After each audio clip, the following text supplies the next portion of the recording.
নমস্কাৰ আপোনালোক সকলোকে মোৰ অন্য এটি ভিডিঅ'লৈ স্বাগতম জনাইছো। আজি মই কচ মাছৰ আঞ্জা বনাব লৈছো। অকনমান আপোনালোককো দেখাই দিওঁ বুলি ভাবিলো। এয়া কেৰাহীত তেল দিলো, তেলখিনি গৰম হোৱাত অকনমান চেনি দি দিছো কালাৰৰ কাৰণে, আৰু পিয়াজ, আদা, নহৰু, বিলাহী, লং ইলাচি আৰু জলকীয়া দুটা, নিমখ, হালধি এই সকলোখিনি মই এইদৰে ভাজি ল'ম আৰু ঠাণ্ডা হোৱাৰ পাছত ভালকৈ পিছি ল'লো।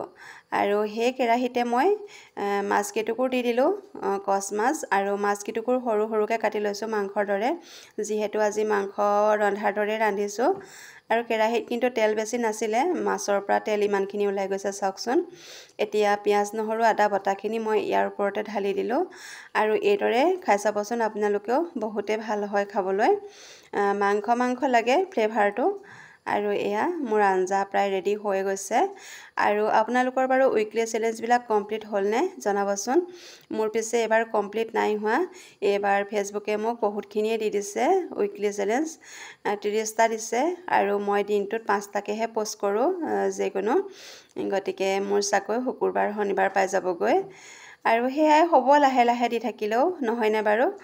খৰধৰ কৰিনো কি লাভ, দিনটোত 10টা পোষ্ট দিলেওতো সকলোতে ৰিয়েক্ট নাহিব ন, সেইটো কাৰণে কম কমকৈ হৈ থাকক। আৰু মই এতিয়া ভাত সাঁজৰ থালিখনো আপোনালোকক এয়া দেখাই দিছোঁ। এইফালে এয়া কচ মাছৰ আঞ্জা আৰু দালি, ভাত, পানী এগিলাচ লৈ লৈছোঁ, নেমু টেঙা। আৰু আপোনালোকে যদি খোৱা নাই সকলোৱে ভাত সাঁজ খাই লওক। আৰু ময়ো এয়া ৰেডি কৰি ল'লোঁ। তেতিয়াহ'লে এতিয়ালৈ আহিছোঁ, আকৌ পুনৰ নতুন এটি ভিডিঅ'ত সকলোকে লগ পোৱাৰ আশাৰে ধন্যবাদ।